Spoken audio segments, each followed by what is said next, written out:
السلام عليكم ورحمة الله وبركاته. النهاردة مع بعض فيديو جديد، تطبيق جديد اللي يعتمد على غيره وينام بدري. طب استنى كده، هو احنا بقينا نعتمد على التطبيقات لدرجة اننا بقينا نتحكم في فلوسنا وحياتنا، ولا الموضوع ابسط من كده؟ خليك معايا للاخر عشان اجاوبك على السؤال ده بنفسي. بص يا سيدي، انا واحد شكاك بطبعي. اي حاجة جديدة بقول عليها ايه اللي وراهم، خصوصا لما تبقى تطبيقات مالية زي تطبيق TLD. يعني التطبيق يقولك حملني وادفع وابعت واستلم فلوس بسهولة كده ببلاش، ولا استنى بس الموضوع مش كده وخلاص. خلينا نبص الأول على الصورة الحلوة. التطبيقات دي عموما سهلت علينا بشكل كبير حياتنا.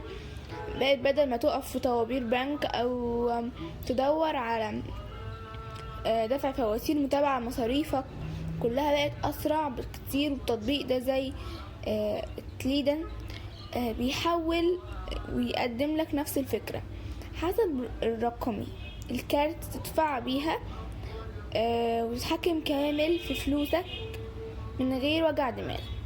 من المميزات اللي الناس كتير تتكلم عنها ان الواجهة بتاعته بسيطة وسهلة جدا. يعني حتى لو اول مرة تستخدم تطبيق مالي هتعرف تتعامل معاه كويس جدا. كمان بيديك كارت تقدر تستخدمه اونلاين او تفتح بيه او في محلات، ودي شيء مهم جدا لأي حد بيشتري كتير من الانترنت. غير كده في ميزة متابعة المصاريف، وده بيخليك فاهم فلوسك رايحة فين، بدل ما انت فاتح محفظتك تلاقيها فاضية ومش فاهم ايه اللي حصل.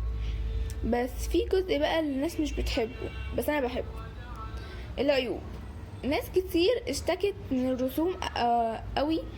هو التطبيق بيقولك مجاني، الحقيقة في مصاريف بتظهر مع الاستخدام زي رسوم على بعض العمليات او سحب، وده اللي بيخلي الناس تقول طب ما انا كنت بدفع برضو، ايه يعني ايه فرق التطبيق ده عن التطبيق ده؟ في تعليقات كتير على متجر بلاي ستور بتشتكي ان التكلفات من وقت واضحة جدا بقت كتير جدا. كمان في شكاوي من خدمة العملاء ان احيانا الرد بيكون بطيء او مشكلة بتاخد وقت عشان تتحل، ودي نقطة مهمة جدا في تطبيق مالي وفي اي تطبيق عموما، لانك بتتعامل بفلوسك مش بلعبة. طب التطبيق ده شغال فين؟ غالبا بيستهدف الدول المعينة زي مصر وبعض الدول التانية في مناطق ومش متاحة عالمي زي بنوك كبيرة، وده معناه ان استخدامه ممكن يكون محدود حسب مكانك. طب السؤال المهم، هو التطبيق ده مجاني بيكسب منين؟ هنا بقى نشغل دماغنا كده ودماغ الشركة بتاعتي تظهر.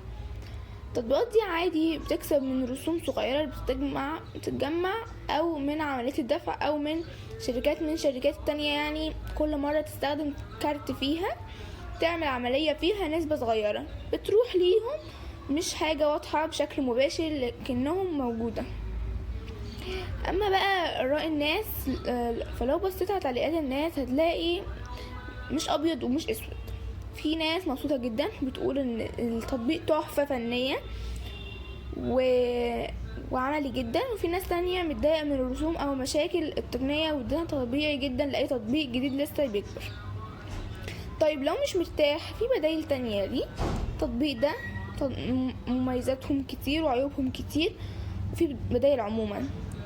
نصيحتي بقى لو هتستخدم اي تطبيق مالي اقرأ الشروط كويس جدا. جرب بمبلغ صغير الاول، ما تحطش كل فلوسك في مكان واحد. تكنولوجيا حلوة بس لازم تاخد بالك تشتغل بذكاء، خليش هي تتحكم فيك، انت تتحكم فيها. نرجع بقى لسؤالنا سألناه في اول الفيديو، هل التطبيقات دي بتتحكم فينا؟ الإجابة ببساطة لا، احنا اللي بنقرر نستخدمها ازاي. لو استخدمناها صح هتسهل عليك حياتك، ولو سبتها تتحكم فيك هتتعبك. ولو الفيديو ده فرق معاك او فتح ليك زوايا تفكير جديدة، متنساش تعمل لايك واشترك في القناة عشان يوصلك كل جديد، واستنى الفيديو الجاي يمكن نكشف حاجة ثانية وراء الكواليس. سلام.